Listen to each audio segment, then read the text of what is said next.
మన వల్ల సంతోషాన్ని పొందిన వాళ్ళు ఉండాలి కానీ మన వల్ల బాధను పొందిన వాళ్ళు ఒక్కరు కూడా ఉండకూడదు. ఇదే మనం ఎలా జీవించాము అనడానికి తాత్కాణం. ఎంత పంచితే అంత పెరిగేది ఆనందం ఒకటే. ఆనందాన్ని పంచు, ఆరోగ్యంగా జీవించు.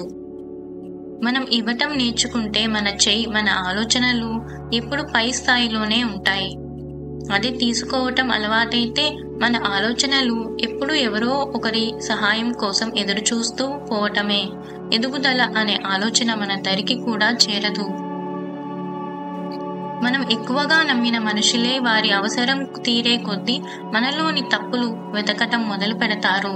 ఒకటి గుర్తించుకో, మళ్ళీ వారి అవసరానికి మన దగ్గరకు వస్తే సరిగా బుద్ధి చెప్పాలి. వరదల్లో కొట్టుకుపోయే ఆస్తులు కాదు నువ్వు సంపాదించుకోవాల్సింది. సునామీ వచ్చినా తోడుండే మంచి స్నేహాన్ని సంపాదించుకో.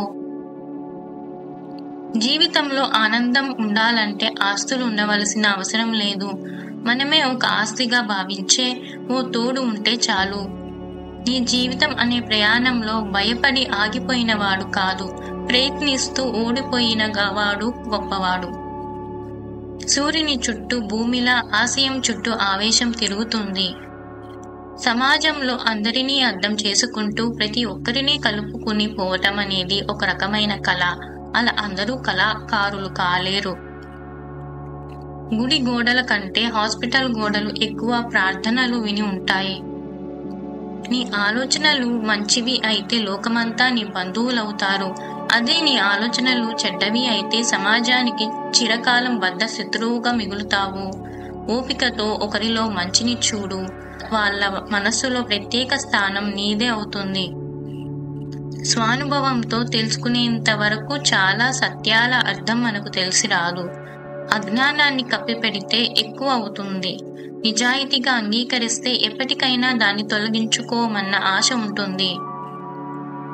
ఎదుటి వ్యక్తి గురించి తప్పుగా అనుకుంటున్నారు అంటే వారి గురించి మంచిగా చెప్పేవారిని కలవలేదన్నమాట.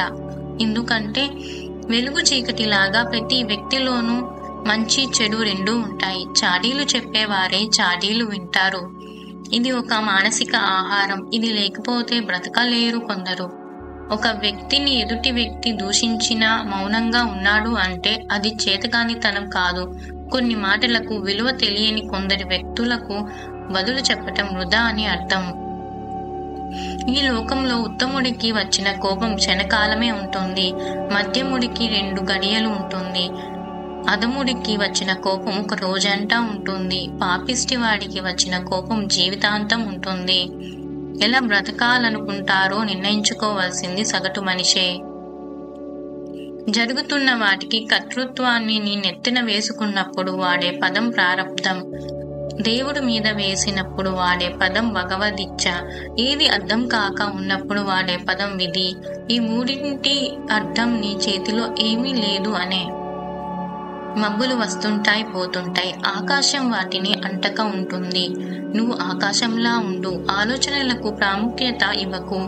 ప్రాముఖ్యత ఇవ్వకుంటే ఆలోచనలు ఉన్నా లేనట్టే. మనిషికి అసూయ ఎక్కువైతే ఆనందం దూరం అవుతుంది. అహంకారం ఎక్కువైతే అందరూ దూరం అవుతారు. అందుకే మనిషి ఎదిగే కొద్దీ ఒదిగి ఉండటం నేర్చుకోవాలి. ఒకరికి మాట ఇవ్వటం మంచినీళ్లు తాగినంత సులభం. నిలబెట్టుకోవటమే నీళ్ల మీద నడిచినంత కష్టం. అందుకే ఎవరికైనా మాట ఇచ్చే ముందు నిలబెట్టుకునే సామర్థ్యం ఉందో లేదో చూసుకోవాలి.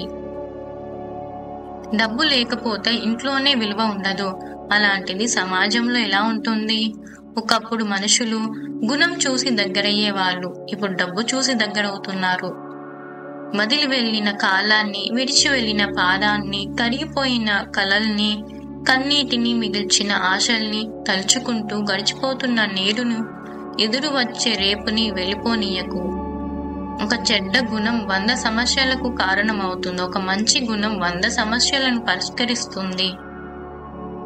సులువుగా వచ్చిన దానికన్నా కష్టించి సంపాదించిన దానికే విలువ ఎక్కువ.